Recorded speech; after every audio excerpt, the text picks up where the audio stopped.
Right. આજે બધાને જ ખૂબસૂરત દેખાવું અને ખૂબસૂરત રહેવું ગમે છે. કેવી લાઈફસ્ટાઈલ છે જેને સુધારવી જોઈએ અને જે લાઈફસ્ટાઈલના લીધે આ પ્રોબ્લેમ થાય છે? હેર ટ્રાન્સપ્લાન્ટ કર્યા પછી વાળ આવશે ખરા? કોમન માન્યતા છે કે રોજ વાળ ધોવાથી વાળ ખરી જશે, તમારા વાળ પતલા થઈ જશે. માઇલ્ડ શેમ્પૂ જે છે તમારે રોજ કમ્પલસરી ડેઈલી કરી દેવું જોઈએ.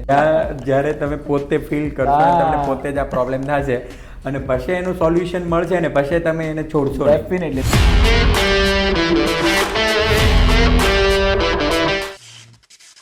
નમસ્કાર લેડીઝ એન્ડ જેન્ટલમેન, મારું નામ છે આરજે VEER, બોલે તો વીર મેરે યાર. ટોક નોન સ્ટોપ એટલે કે આપણા આ પોડકાસ્ટમાં આજના ડૉક્ટર સાહેબ આપણી વચ્ચે એક અદ્ભુત ડૉક્ટર સાહેબ ઉપસ્થિત છે. હું એમને અદ્ભુત એટલા માટે કહું છું કારણ કે એમણે મારા જીવનમાં એક એવો જાદુ કર્યો છે જેના કારણે મારું જીવન મેજિકલ થઈ ગયું છે. એનું કારણ શું છે હું તમને જણાવીશ, પણ એના પહેલાં હું તમને એમનું ઇન્ટ્રોડક્શન આપી દઉં એક નાનકડું. આમ તો સાહેબ હેર ટ્રાન્સપ્લાન્ટની ફિલ્ડની અંદર છેલ્લા 10 વર્ષોથી ધમધમાવી રહ્યા છે અને એમણે ઓલ ઓવર ઇન્ડિયાની અંદર 10થી વધારે બ્રાન્ચ પણ કરી નાખી છે અને હજી બીજી બ્રાન્ચો ખોલી રહ્યા છે. તો એ બ્રાન્ચની સાથે સાથે એમના જીવનનો જે ધ્યેય છે ને એના પર આજે આપણે વાત કરવાના છીએ. પણ ખાસ વાત આજના પોડકાસ્ટની દરેક લિસનર માટે એ રહેશે કે તમારો ફાયદો શું છે એ તમને ઘરે બેઠા કેવી રીતે કરાવવો એના પર ચર્ચા કરશું. Please ladies and gentleman, please welcome doctor Pankaj Khunt. કેમ છો સર? એકદમ મસ્ત વીરભાઈ, તમે બતાવો. વાહ, આપણે પણ એકદમ જોરદાર છીએ. તો સ્વાગત છે તમારું આજના પોડકાસ્ટમાં. Thank you. You're welcome sir. તો આમ તો સર અમારે ત્યાં જે ડોક્ટર્સ આવતા હોય છે એમને અમે પહેલો પ્રશ્ન લોકોના ફાયદાનો પૂછી નાખતા હોઈએ છીએ. બિલકુલ જે વાત છે કે એવું તો માણસોએ શું કરવું કે એમણે તમારી પાસે આવવું જ ના પડે? અમારો ધંધો બંધ થઈ જશે. જો નોર્મલી બધાની સ્વાસ્થ્ય અને સેહત સારી રહેવી જોઈએ એ એક બહુ સારી વાત છે અને સારું કે વસ્તુ છે કે પોતે પોતાની સ્વાસ્થ્ય અને તબિયત માટે સારું ધ્યાન રાખવું જોઈએ. ડેફિનેટલી. અને મારું જે કામ છે અમારું તે મેઇન હેર રિલેટેડ કામ છે. જી. સ્કિન અને હેરનું કામ છે અને મેજર સ્પેશિયાલિટી અમારી જે છે તે હેર છે. રાઈટ. આજે બધાને જ ખૂબસૂરત દેખાવું અને ખૂબસૂરત રહેવું ગમે છે. બધાને જ જોઈએ છે કે એવું હોય. જોઈએ છે બરાબર. અને ખાસ કરીને હેર્સ માટે એવું પણ કહેવાય સાહેબ કે હેર્સ એટલે કેશ એટલે જીવનનું એવું અંગ છે કે જેના વગર બાકીનું શરીર બધું નકામું. એમ એ મેન આભૂષણ છે શરીર. આભૂષણ છે, બરાબર. હા. બિલકુલ સાચી વાત છે તમારી. જી જી જી. તો આ વાત પર સર મારે પહેલાં તો એ જાણવું છે કે કઈ કઈ પ્રકારના હેર રિલેટેડ પ્રોબ્લેમ્સ હોય છે, જે સૌથી કોમન હોય ત્યાંથી લઈ ને જે સૌથી રેર હોય ત્યાં સુધી બધું પહેલાં તો જાણવું છે મારે. જો વીરભાઈ, આજે ડે બાય ડે આપણી લાઈફસ્ટાઈલ અને અવેલેબિલિટી ઓફ સારી વસ્તુ જે તમને બી અને મને બધાને જ ખબર છે કે અવેલેબલ નથી, તો ઘણા બધા કોમન પ્રોબ્લેમ્સ એવા ડે બાય ડે લાઈફમાં બધાને જોવા મળે છે. મેલ ફિમેલ, નાના છોકરાઓ, મોટા બચ્ચાઓ, ઉંમરવાળાઓને, યંગ એજમાં બધાને જ. તો મોસ્ટ કોમનલી ગણીએ તો ડેન્ડ્રફનો પ્રોબ્લેમ હોય છે. હર ઘરમાં હર વ્યક્તિને હશે જ ડેન્ડ્રફનો પ્રોબ્લેમ, બરાબર. અને એના લીધે તમારા હેર ખરવાનું તકલીફ થવાની, વાળ પતલા થવાની તકલીફ થવાની, ટાલ પડવાની તકલીફ છે. અને રેર કેસમાં કોઈ બીમારીના લીધે વાળ ખરતા હોય, લાઈક કુંદરી થવી, કેન્સર થયા એના લીધે, એની દવાને લીધે ટાલ પડવી, વારસાગત અથવા આનુવંશિકતાના લીધે અથવા ઇમ્યુનો સપ્રેસિવ બીમારીના લીધે પણ વાળ ખરતા હોય અને રેર કેસમાં એવી પણ તકલીફો થતી હોય છે. રાઈટ. તો આ એક એવા પ્રોબ્લેમથી એવા પ્રોબ્લેમ સુધી તમે લઈ ગયા કે જેમાં કોમનલી ચાલે છે અને એકદમ રેર જ હોય છે એવા પ્રોબ્લેમ. બિલકુલ, હા. રાઈટ. તો હવે સાહેબ, હવે આ જે પણ પ્રોબ્લેમ્સ છે, ચાહે કોમન હોય ચાહે રેર હોય, દરેક પ્રોબ્લેમની ઘરેથી કોઈક ને કોઈક રીતે તો માવજત કરી શકાતી હશે. બિલકુલ બિલકુલ. અમુક સ્ટેજમાં જ્યારે ઇનિશિયલ ફેઝમાં હોય, જી, હજી તમારી શરૂઆતની તકલીફો છે, બરાબર, તો ત્યારે તમે અગર જો જાતે જ એની માવજત કરી લેતા હોય અને થોડું સાર સંભાળ, લાઈફસ્ટાઈલ કેર બધું પ્રોપર કરી લેતા હોય તો એ આગળ નથી વધતું અને તમારે અમારા પાસે આવવાની જરૂર નથી પડતી હોતી. રાઈટ. મેઇન તમારું જે મોટો છે જી, કે ભાઈ તો અમારા આજે પાસે ઓછું આવવું જોઈએ, ઓબ્વિયસલી એ વસ્તુ તમે કરી શકો છો. વાહ.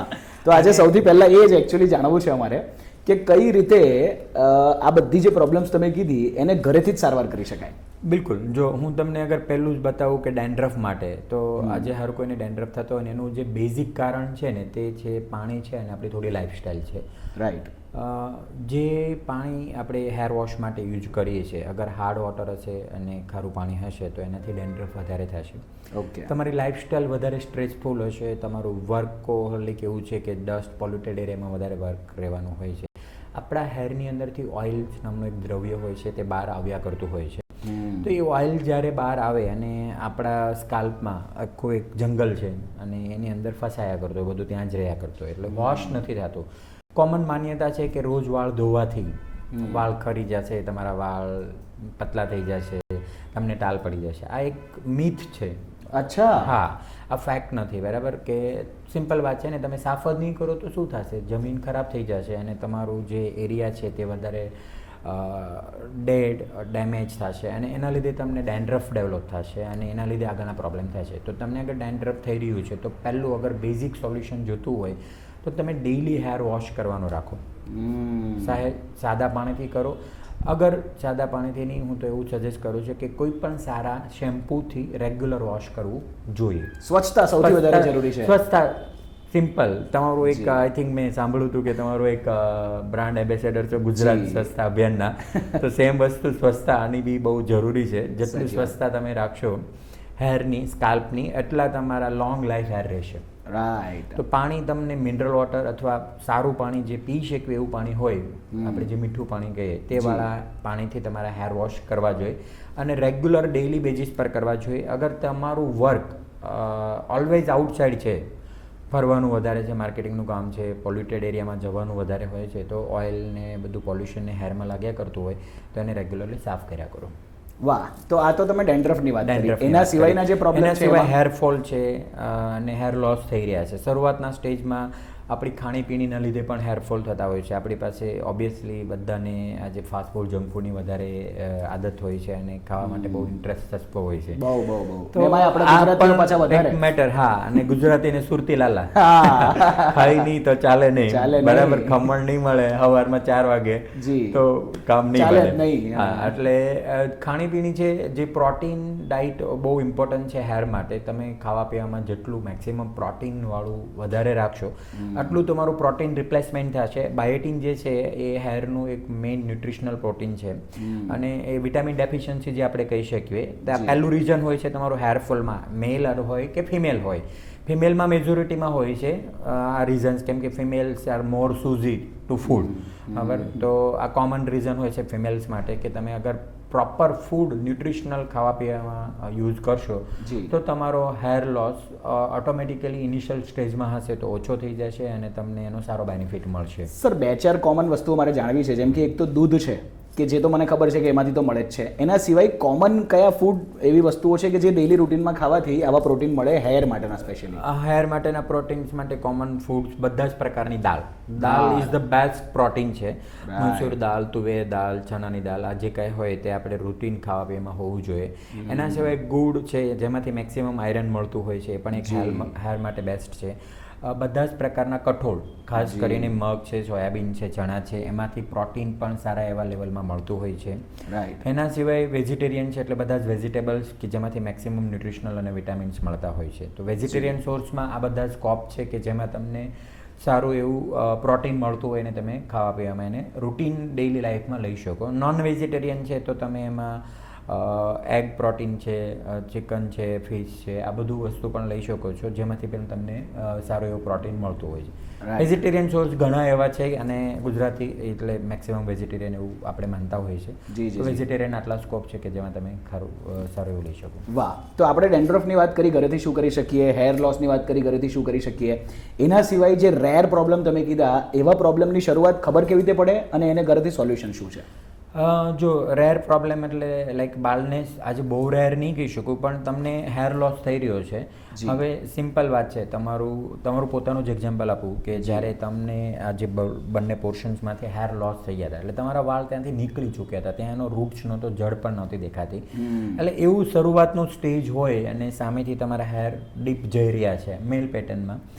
ફિમેલ હોય તો વચ્ચેના પોર્શનમાં એક પાંખું કેવી આપણે આછું દેખાય છે, ઝાંખું દેખાય છે, એવું દેખાવાની શરૂઆત થાય એટલે તમે નેક્સ્ટ સ્ટેપમાં વધી રહ્યા છો, તમારું ડિઝીઝ છે તે રોગ છે તે આગળના સ્ટેપમાં વધી રહ્યો છે, તો તમારે ત્યાં એને પ્રોપર લાઈફસ્ટાઈલ અને પ્રોપર કેર કરવાનું ચાલુ કરી દેશો તો એ સ્ટેપ આગળ વધતું અટકી જશે. અગર એ જેનેટિક નહીં હોય તો, રાઈટ, વારસાગત નહીં હોય, આનુવંશિક નહીં હોય તો ત્યાં અટકી જશે, લાઈફસ્ટાઈલ રિલેટેડ હશે તો, અને તેમને એનું બેસ્ટ સોલ્યુશન ત્યાં જ મળી જશે. કેવી લાઈફસ્ટાઈલ છે જેને સુધારવી જોઈએ અને જે લાઈફસ્ટાઈલના લીધે આ પ્રોબ્લેમ થાય છે? લાઈફસ્ટાઈલ બહુ જ ઇમ્પોર્ટન્ટ વસ્તુ છે, not only hair, overall health માટે બી.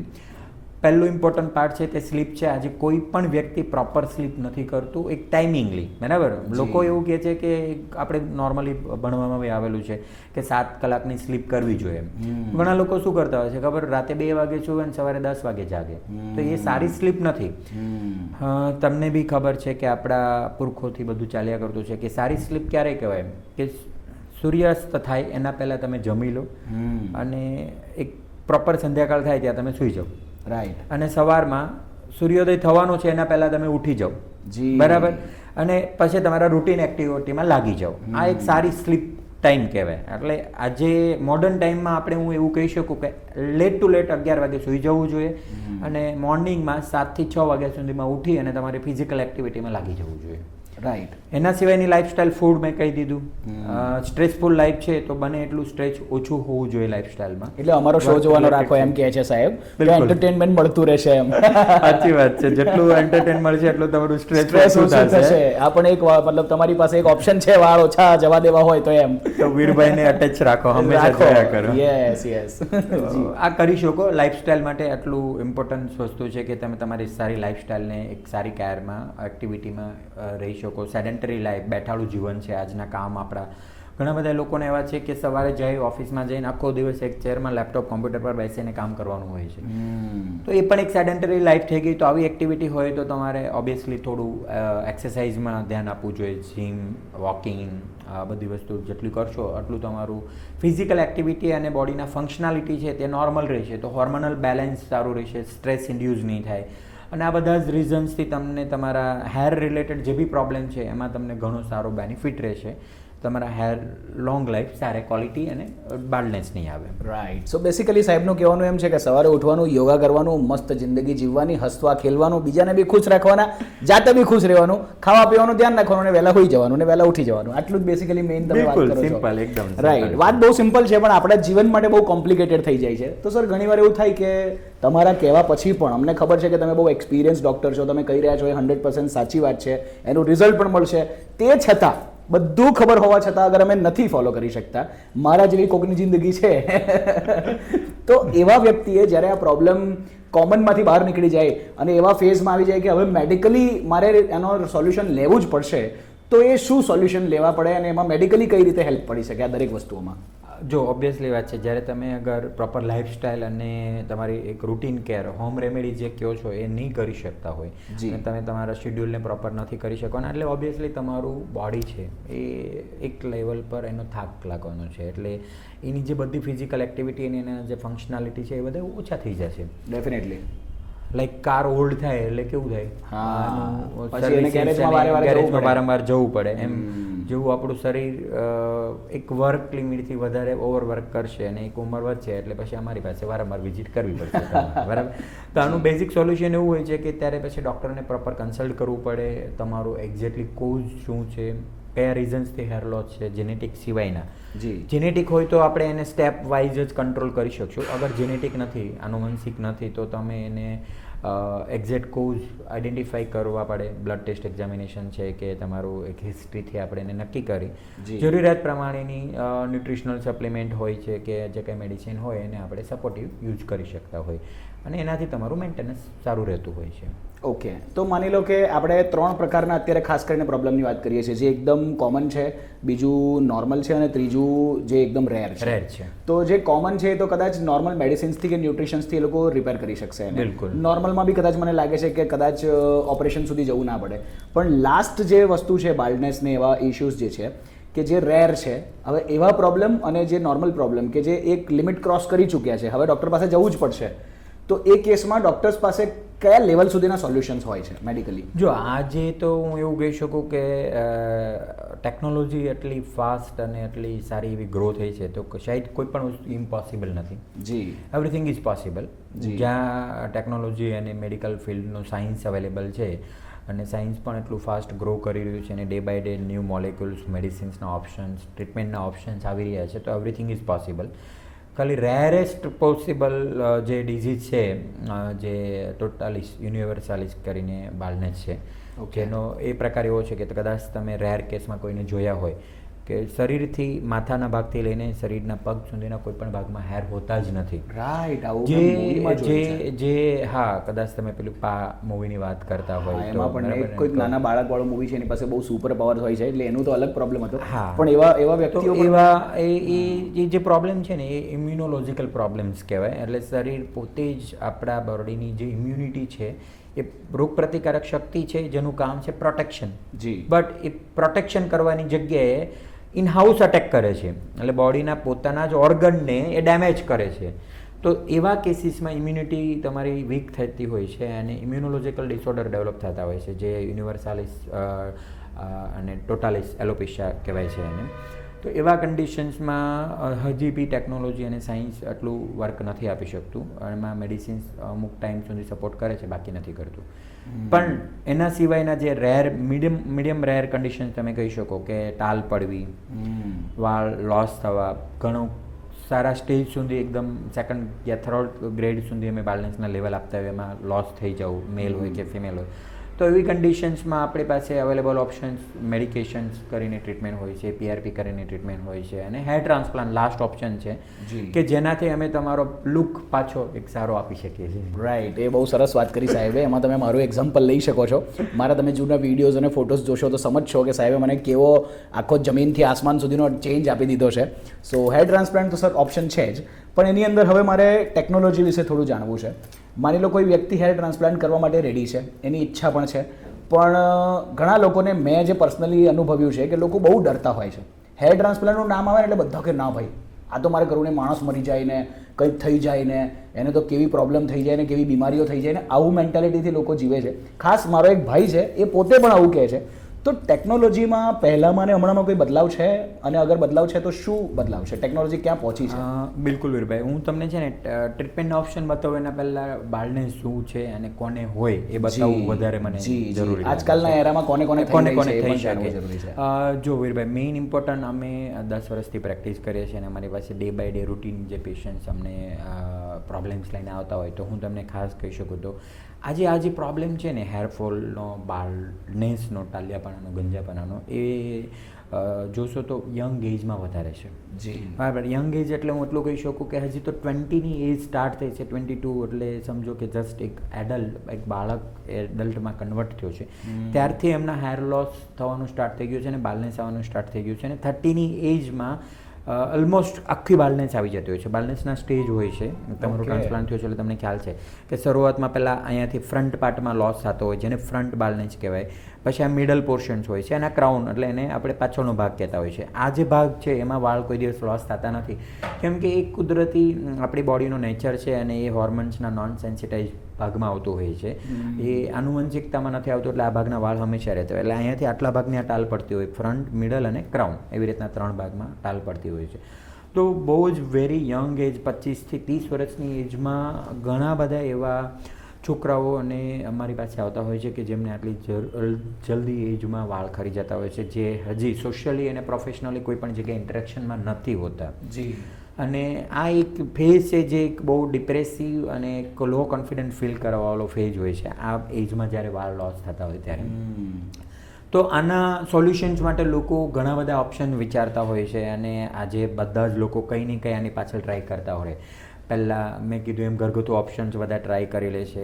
ઓનલાઈન અવેલેબલ મેડિસિન્સો, મેડિકલ સ્ટોરનું સજેશન, ફ્રેન્ડનું સજેશન, ફેમિલી મેમ્બરનું સજેશન, કંઈ ને કંઈ લઈને ટ્રાય કરે. એમાં ઘણી બધી વાર એમાં ફાયદો નથી મળતો હોય તો આવા કેસીસમાં બેટર છે કે તમે કોઈ પ્રોપર ડૉક્ટરને કન્સલ્ટ કરો અને તમારો એક્ઝેક્ટ પ્રોબ્લેમ શું છે એનું પ્રોપર એક આઈડેન્ટિકલ કરો, નિદાન કરાવો અને પછી એનું તમે પ્રોપર ટ્રીટમેન્ટ કરો અને લાઈફસ્ટાઈલમાં જે કાંઈ જરૂર છે તે કરો તો વધારે સારું. જ્યારે તમારા વાળ કમ્પ્લીટલી જતા જ રહ્યા છે અને ખાલી થઈ ગયું છે, જ્યાં ટાલ પડી ગઈ છે, તો એવા કેસીસમાં તમારે મેડિસિન્સ કે ટ્રીટમેન્ટ કરવાનો કોઈ ફાયદો નથી હોતો. એમાં તમારે જે કાંઈ મેડિસિન્સ ટ્રીટમેન્ટ કરશો એમાં તમને તમારા જસ્ટ પૈસા વેસ્ટ થઈ રહ્યા છે, એમાં તમને ફાયદો નથી થવાનો. કેમ કે જ્યાં રૂટ જ નથી, જ્યાં મૂળ જ નથી, ત્યાં વાળ નથી આવવાનો. બરાબર? તો એવી અગર કન્ડિશન તમારી થઈ ગઈ છે તો તમારે પ્રોપર ટ્રાન્સપ્લાન્ટ ડૉક્ટરને કન્સલ્ટ કરવું જોઈએ, મળવું જોઈએ, એમની પાસેથી સલાહ સૂચન લેવું જોઈએ અને એમની એડવાઇસ પ્રમાણે જે તમને સલાહ સૂચન કરે અને એનું જે નિદાનના ઓપ્શન બતાવે તમારે કરવા જોઈએ. રાઈટ. તો એમાં એક ટ્રાન્સપ્લાન્ટ એક ઓપ્શન હોય છે જ્યારે તમારા કમ્પ્લીટલી હેર લોસ થઈ જતા હોય ત્યારે. તો એવા કન્ડિશનમાં તમારે ટ્રાન્સપ્લાન્ટમાં જવું જોઈએ. જી. ટ્રાન્સપ્લાન્ટ આજે બહુ સારી ટેકનોલોજી અને સારા અવેલેબલ મેડિકલ ઓપ્શન્સથી થતું હોય છે. જ્યારે અમે 2012ની વાત કરીએ ત્યારે જ્યારે ટ્રાન્સપ્લાન્ટ સ્ટાર્ટ થયું ત્યારે ગિન્યચોની લોકો ટ્રાન્સપ્લાન્ટ કરાવતા અને ડૉક્ટર ટ્રાન્સપ્લાન્ટ કરતા, ત્યારે ટેકનોલોજી એવી અવેલેબલ નહોતી, સારી ક્વોલિટીની ઇન્સ્ટ્રુમેન્ટ કહી શકીએ કે જે કાંઈ સ્કિલ કહી શકીએ તે અવેલેબલ નહોતા. તો એ ટાઈમે ઓબ્વિયસલી લોકો વિચારતા કે ભાઈ સારું ટ્રાન્સપ્લાન્ટથી રિઝલ્ટ ન આવે. બીજું આપણા મગજની નજદીક છે, બધાને મેઇન ડર હોય છે ને કે ભાઈ મગજની અંદર કંઈક થઈ જશે તો શું કરશું? વાળ તો ઠીક છે, અને ઓબ્વિયસલી હું તો એવું જ માનું છું કે વાળ એક નેસેસરી ટ્રીટમેન્ટમાં નથી આવતું, અનનેસેસરી ટ્રીટમેન્ટમાં આવે છે અને થોડું લક્ઝરિયસ પણ છે. જી. પણ બ્રેનની નજદીક છે, આવું બધું પણ લોકોના માઇન્ડમાં હોય છે. એટલે એક ડર હોય છે કે ભાઈ વાળ નહીં આવ્યા અને વાળની ટ્રીટમેન્ટ કરાવવા ગયા અને આવું કંઈક થઈ ગયું, ગાંડા થઈ ગયા તો, કેન્સર થઈ ગયું તો, મગજની અંદર કંઈ પ્રોબ્લેમ થઈ ગયો તો, અને મૃત્યુ પણ થાય છે વાળથી, એવું પણ લોકો કહેતા હોય છે અને વિચારતા હોય છે, માનતા હોય છે. તો આવા બધા એક ડરના લીધે લોકો ટ્રાન્સપ્લાન્ટ અને ટ્રીટમેન્ટ માટે અવોઇડ કરતા હોય છે. પણ યંગ એજ એવું છે ને, એક જે ફેઝ જે યંગ, કે એ તમને કેટલા બી ડર છે એની આગળ જઈને તમારે એનું કંઈક ને કંઈક સોલ્યુશન કરવું પડે એવું સ્ટેજ છે. બરાબર? એટલે તમે કેટલા બી કોમ્પ્લિકેશન હશે તો પણ કરાવો છો અને થશે જ. પણ હેર ટ્રાન્સપ્લાન્ટ એક એવી ટ્રીટમેન્ટ છે કે જેમાં હું તમને એટલું કહી શકું કે કોઈ ડરવાની જરૂર નથી. એક ડે કે ટ્રીટમેન્ટ છે, બહુ સિમ્પલ ટ્રીટમેન્ટ છે. અગર સારી અને પ્રોપર ક્વોલિટીથી થાય તો કોઈ સાઈડ ઇફેક્ટ, કોઈ કોમ્પ્લિકેશન, કોઈ જ વસ્તુ એવી થતી નથી. મેડિકલ નેચર હોય છે કે એમની દવા જે એમાં યુઝ થતી હોય એની કોઈ સાઈડ ઇફેક્ટ, એની કોમ્પ્લિકેશન્સ હોય. અગર જો એ દવા અને એનું જે કાંઈ એનેસ્થેસિયા યુઝ થાય અને એ પ્રોપર ડૉક્ટર્સના ઓબ્ઝર્વેશન અને પ્રોપર અંડરમાં થાય તો હેર ટ્રાન્સપ્લાન્ટથી કોઈ સાઈડ ઇફેક્ટ, કોઈ કોમ્પ્લિકેશન્સ, કોઈ તકલીફ ના થાય બિલકુલ. અને તમે જે બ્રેઇનની નજદીકની વાત છે, તો આ બ્રેઇન છે એ બહુ જ અંદર છે. આપણે જે કામ કરવાના છે એ બહુ સુપરફિશિયલ, એટલે એક ઉપરના ચામડીના પડમાં કામ થાય છે. ચામડીના જે ઉપરના પડો છે ને એની અંદરના જ વાળના મૂળ હોય છે અને એની અંદર જ એનું કામ હોય છે. ઓકે. એટલે નીચે સુધી પહોંચતું જ નથી આ વર્ક. બરાબર? એટલે એનાથી તમારા ના તો તમને કોઈ પાગલપણ આવવાનું છે, ના તો તમને કોઈ કેન્સર થવાનું છે, કે ના તો કોઈ બીજી પીડા, અંધાપણ આવવાનું છે. લોકો ઘણું એવું વિચારે છે કે આંખ પણ જતી રહે છે, તો એવું કંઈ થવાનું નથી હેર ટ્રાન્સપ્લાન્ટથી. એટલે આરામથી બિલકુલ બિંદાસ થઈને તમે હેર ટ્રાન્સપ્લાન્ટ, અગર તમને ટાલિયાપણાનો પ્રોબ્લેમ છે, તમે કરાવવા માગો છો તો તમે આરામથી કરાવી શકો. તો સર એક મારો પ્રશ્ન છે હેર ટ્રાન્સપ્લાન્ટ લઈને, કે તમે અત્યાર સુધી 10 વર્ષનો તમારો અનુભવ છે. અગર આપણે પર્સન્ટેજ વાઇઝ મારે લોકોને જણાવવું હોય તો તમારા આટલા વર્ષના અનુભવમાં કેટલા પર્સન્ટેજ લોકોને આની કોઈ પણ રીતે સાઈડ ઇફેક્ટ થઈ હશે? હું એવું કહી શકું કે side effect in the sense minute possibility side effect હશે 1-2%. ઓકે, એ પણ માઇનોર. માઇન્યુટ એટલે સમજો કે નોર્મલી સોજો આવવો, નોર્મલી ખંજવાળ આવવી, અથવા 1-2 દિવસ ત્યાં પેઇન રહેવું, એવું. બરાબર? એના સિવાય બીજી કોઈ એવી મેજર સાઈડ ઇફેક્ટ હેર ટ્રાન્સપ્લાન્ટથી નથી થતી હોતી. 1%માં પિમ્પલ્સ આવવા અને જે વાળ આપણે નાખ્યા હોય ત્યાં માઇન્યુટ ઇન્ફેક્શન થયું હોય અને પિમ્પલ્સ આવે નાખેલા ભાગમાં અને પાછળના ભાગમાં, આ એ કોમનલી આવતું હોય છે. એ પણ 1-2%માં, એનાથી વધારે બિલકુલ નહીં કહી શકીએ. રાઈટ. વાહ. અચ્છા સર, બીજી એક વાત, હેર ટ્રાન્સપ્લાન્ટ લઈને એવી માન્યતા છે કે ટર્કી ને એવા અમુક દેશો છે જે જગ્યા પર જઈને હેર ટ્રાન્સપ્લાન્ટ કરાવીએ તો બહુ કંઈક આમ એક્સ્ટ્રા ઓર્ડિનરી ટેકનોલોજી છે એ લોકો પાસે, એવું કંઈ છે કે શું છે? નહીં, હું તમને એવું કહી શકું કે એ એક માન્યતા જ છે. જો ત્યાં ટર્કીમાં હેર ટ્રાન્સપ્લાન્ટ એટલે મેક્સિમમ થાય છે કે એ વર્લ્ડનું એક સેન્ટર છે.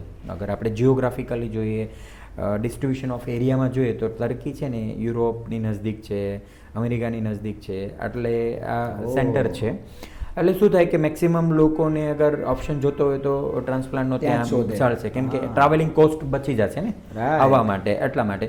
તો ત્યાં મેક્સિમમ થાય છે. બીજું ત્યાંની ગવર્મેન્ટની પાસે બીજા સ્કોપ નથી, એટલે ગવર્મેન્ટ ઘણું ગ્રોઅપ ટ્રાવેલિઝમ્સ માટે કરે છે. તો ત્યાંના જે ક્લિનિકો છે એ ટુરિઝમ એન્ડ ટ્રાવેલિઝમના ઓપ્શન્સથી પણ ટ્રાન્સપ્લાન્ટ કરાવતા હોય છે. પણ એક મીથ છે, બીજું એક મેઇન જે રિયાલિટી છે જે કદાચ તમને બી નહીં ખબર હોય અને તમને લોકોને બી નહીં ખબર હોય, કે મેક્સિમમ જે તમે કીધું ને સાઈડ ઇફેક્ટ, કોમ્પ્લિકેશન અને વાળ નહીં આવવાનું, હેર ટ્રાન્સપ્લાન્ટ કર્યા પછી વાળ આવશે ખરા? હા, એ ગેરંટી બહુ મોટો પ્રશ્ન છે, બરાબર. તો ટર્કીના મેક્સિમમ ફેલ કેસ હશે. ઓકે.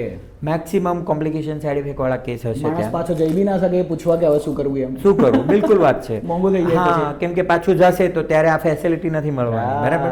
એટલે જ્યારે સ્કોપ નહોતા એટલે લોકો ત્યાં કરતા હતા. અને હું તમને એવું કહું કે આપણે તો ઇન્ડિયા અને સુરત જે બહુ એક ઇન્ડિયામાં આટલું ગ્રોવિંગ સિટી છે, લોકો આપણે ત્યાં 15-20% લોકો એવા છે કે આપણે ઓલ ઓવર ઇન્ડિયાથી, ઓલ ઓવર વર્લ્ડથી આપણે ત્યાં ટ્રીટમેન્ટ માટે આવી રહ્યા છે. એમાં મેં અત્યાર સુધીમાં 10-15 કેસ એવા બી કર્યા છે ટ્રીટ કે જે ટર્કીથી ટ્રાન્સપ્લાન્ટ કરાવેલું છે અને ફેલ હશે. રિઝલ્ટ નહીં આવેલા હોય, સેકન્ડ ટ્રાય માટે આપણી પાસે આવ્યા હોય એવા પણ પેશન્ટ છે. તો ટર્કી છે ને એક જ્યારે બલ્કમાં થાય, એક માણસ કરે અને એક સાથે 10 માણસ કરશે તો ઓબ્વિયસલી સારું ધ્યાન નથી થવાનું, કેમ કે હું પોતે કરીશ અને 10 લોકો બીજા એને પાસે કરાવડાવીશ તો પછી વેટ ઉતરવા જેવું કામ થઈ જશે. શનિવારી માર્કેટમાં જવું અને મોલમાં જવા જેવો ફરક થઈ જશે. ક્વોલિટી જોઈતી હોય તો તમારે સારી જગ્યાએ જવું જોઈએ, અને હવે જ્યારે ક્વોલિટી ઘર આંગણે છે તો દુનિયા ફરવા શું કામ જવું જોઈએ? બરાબર. એટલે ટર્કી છે એક ખાલી માન્યતામાં છે. હવે ત્યાં સારા ટ્રાન્સપ્લાન્ટ નથી થતા. પહેલાં સ્કોપ નહીં હતા અને લોકો ત્યાં કરાવતા હતા એટલે છે, પણ હવે લોકો એટલું ટર્કીને પ્રિફર બી નથી કરતા. ઇન્ડિયામાં બહુ સારા એવા સ્કોપમાં ટેકનોલોજી અને સારા સ્કિલ ડૉક્ટર પાસે છે, અને એ ટર્કી કરતાં બી સારા બેસ્ટ એક નેચરલ લુકવાળા રિઝલ્ટ આપી શકે છે. અને મારી તો સામે જ છે રિઝલ્ટ. સર, એક સવાલ છે મારો. તમારા બ્રાન્ચ યુઝ્યુઅલી ઇન્ડિયાના ઓલમોસ્ટ બહુ બધા શહેરોની અંદર છે, તો એમાંથી કયું શહેર એવું છે કે જ્યાં અબ્રોડથી લોકો, સ્પેશિયલી સૌથી વધારે ટકા અબ્રોડથી હેર ટ્રાન્સપ્લાન્ટ કરવા માટે કયા તમારા બ્રાન્ચ પર વધારે લોકો, કે કયા શહેરમાં વધારે લોકો? હું તો એવું કહું બધા જ સિટીમાં આવતા છે, મેક્સિમમ બધા જ સિટીમાં. સુરત થઈ ગયું, મુંબઈ થઈ ગયું, દિલ્હી થઈ ગયું, પુણે થઈ ગયું. જી. એટલે એવરી પ્લેસ અમારા જેટલા બી સેન્ટર છે બધી જગ્યાએ અબ્રોડથી બી ટ્રાન્સપ્લાન્ટ કરવા માટે આવતા હોય છે. અને ટ્રાન્સપ્લાન્ટ મેજર તો એવું છે કે એક રેફરન્સથી હોય છે. આજે કોઈક પેશન્ટે કરાવ્યું અને એનું સારું રિઝલ્ટ આવશે તો એના નિયર અબાઉટમાં, એના ફ્રેન્ડ સર્કલમાં, ગ્રુપમાં હોય તો એ એમને પૂછે અને એમને જ્યાં કરવું હોય છે ત્યાં જ એમને કોન્ફિડન્ટ આવશે.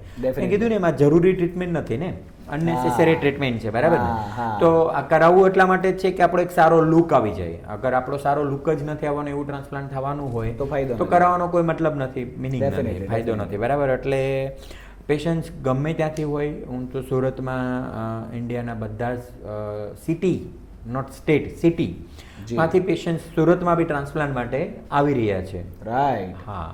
અને ઓલ ઓવર અધર વર્લ્ડ્સમાં કહી શકું, દુબઈ છે, બાંગ્લાદેશ છે, અફઘાનિસ્તાન છે, અમેરિકા છે, યુકે, લંડન છે, NRI લોકો છે, આ બધા જ પણ આપણા સુરતમાં આવીને બી ટ્રાન્સપ્લાન્ટ કરાવે છે.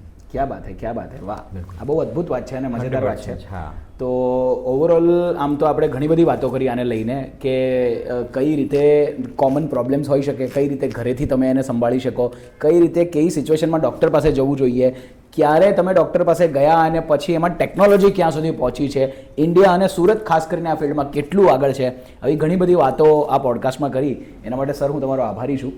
ખાસ એક મેસેજ હું ઈચ્છીશ કે તમે સુરતીઓને, ગુજરાતીઓને, દુનિયાભરમાં જે ગુજરાતીઓ આપણને જોઈ રહ્યા છે એ દરેકને હેર ટ્રાન્સપ્લાન્ટ રિલેટેડ કે હેરને સંભાળવા રિલેટેડ ક્યાં તો કંઈક એવો મેસેજ આપો કે જેનાથી એ લોકોના વાળ અને એ લોકોના જીવનમાં કંઈક મજા પડી જાય એમ. જો મેઇન ઇમ્પોર્ટન્ટ છે કે તમે અગર એવું ઈચ્છો છો કે તમારા હેર હંમેશા માટે લાઈફ ટાઈમ સારા રહે તો પહેલું તો લાઈફસ્ટાઈલ સારી કરી દો, બરાબર. એમાં ફૂડ, સ્લીપિંગ અને સ્ટ્રેચફુલ, આ જેટલું તમે ઇમ્પ્રૂવ કરશો એટલા તમારા લોંગ લાસ્ટિંગ હેર સારા રહેશે. મલ્ટિપલ પ્રોડક્ટ યુઝ કરવી એ પણ એક ખરાબ આદત છે. એટલે તમે શેમ્પૂ છે કે હેર ઓઇલ છે તો એ એની જરૂરિયાત પ્રમાણે યુઝ કરો અને બહુ વધારે ચેન્જ નહીં કરવું જોઈએ. મલ્ટિપલ કોસ્મેટિક ટ્રીટમેન્ટ સલૂનમાં થતી હોય છે, હેર સ્ટ્રેટનિંગ હોય છે, સ્પા હોય છે, હેર ડ્રાયર, આ બધું જે યુઝ છે એ કંટ્રોલ પ્રમાણે યુઝ કરો તો તમારા હેર લોંગ લાસ્ટિંગ સારા રહેતા હોય છે.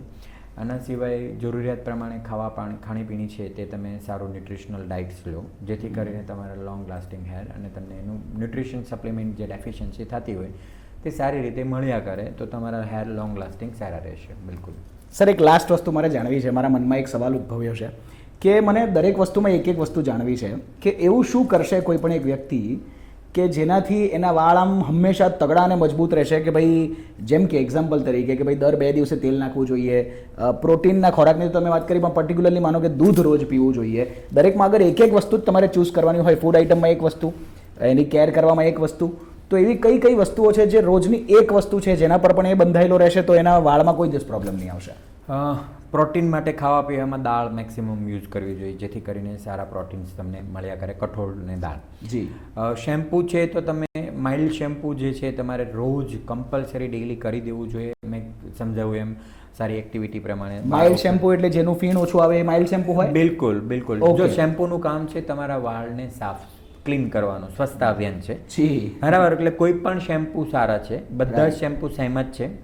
કોઈ પણ સારા માઇલ્ડ શેમ્પૂ યુઝ કરો એટલે તમારા હેરની અંદર જે ડસ્ટ પોલ્યુશન લાગેલું છે ક્લીન થઈ જાય. રાઈટ. રોજ કરો, કમ્પલસરી જરૂરી છે. અગર તમારું આઉટસાઇડ કામ છે તો, અને ઇન ઓફિસ કામ છે તો એક દિવસ છોડીને એક દિવસ તો કમ્પલસરી શેમ્પૂ કરી દેવું જોઈએ. અને તેલ લગાવવું કેટલા દિવસમાં જોઈએ? હેર ઓઇલનું જે કામ છે તે તમારા હેરની શાઇનિંગ મેન્ટેન કરવાનું છે, એનું નરિશિંગ મેન્ટેન કરવાનું છે. તો વીકમાં 2 કે 3 વાર તમારે હેર ઓઇલ કરવું જોઈએ. અને હેર ઓઇલની એવી એપ્લિકેશન્સ લગાવવાનો તરીકો છે કે રાતે લગાવો અને સવારે વોશ કરો. અગર તમે આખો દિવસ બહારના કામમાં વ્યસ્ત હો અને ફરતા હોવ તો. ઓફિસ વર્ક હોય તો તમે ડે ટાઈમમાં રાખી શકો અને કોઈ પ્રોબ્લેમ નથી. નરિશિંગ સિરમ આવે છે અવેલેબલ બધા જ, એ બધા હેર સિરમ છે, તમે એ પણ વાપરી શકો. એનું કામ પણ છે તમારા હેરની શાઇનિંગ અને તમારા હેરનું ટેક્સચર સારી રીતે મેન્ટેન કરવાનું. એ તમારી સ્કિનમાં અંદર નથી જતું હોતું, એ તમારા ઉપરના હેરમાં જ હોય છે, એટલે ત્યાં કોઈ નુકસાન નથી કરતું. તો તમે એવી રીતના હેર સિરમ પણ તમારા હેરનું સ્ટ્રક્ચર, શાઇનિંગ અને સારી ક્વોલિટીને મેન્ટેન કરવા યુઝ કરી શકો. રાઈટ. વાહ, બહુ મજેદાર વાત થઈ. તો બેસિકલી દર 2-3 દિવસે તેલ લગાવવાનું છે, દરરોજ ઓલમોસ્ટ 1 કે 2 દિવસે વાળ ધોવાના છે, અને દાળ ને દૂધ જેવી વસ્તુઓ ખાવાની છે, સવારમાં ઉઠીને યોગા કરવાના છે, ટાઈમ ટુ ટાઈમ ઊંઘવા ઉઠવાનું છે. બસ આટલી 2-4 વસ્તુઓ ધ્યાન રાખવાથી જીવન સુધરી જશે, ખાલી વાળ જ નહીં.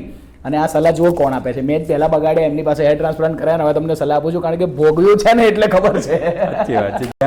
જ્યારે તમે પોતે ફીલ કરશો, તમને પોતે જ આ પ્રોબ્લેમ થશે અને પછી એનું સોલ્યુશન મળશે ને પછી તમે એને છોડશો. ડેફિનેટલી તમને એની વેલ્યુ વધી જશે ને, કેમ કે તમે એકવાર એને ખોઈ ચૂક્યા છે. એક્ઝેક્ટલી. અને નસીબ વાળો છું હું કે આવી ટેકનોલોજી તમે લઈને આવ્યા ને મારા સુધી પહોંચાડી. બિલકુલ. કે જે વસ્તુ મને એમ હતું કે હવે જીવનમાં નહીં આવશે મારી પાસે, એ તમે મને પાછી લાવી આપી. 100%. I love you for that sir, I love you for that.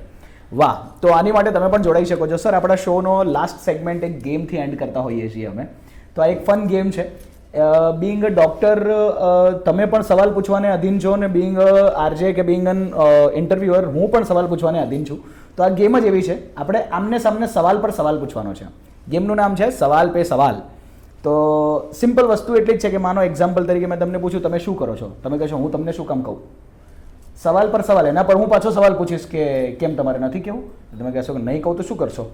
મતલબ આ રીતે વાત, સવાલ મેં તમને જે પૂછ્યો છે એ જ સવાલને લઈને તમારે સવાલ પૂછવાનો, ને તમે જે સવાલ પૂછ્યો એને લઈને પાછો હું સવાલ પૂછું, પછી તમે પૂછો, એમ કરીને કન્ટિન્યુઅસલી આપણે પૂછતા રહેવાનું છે.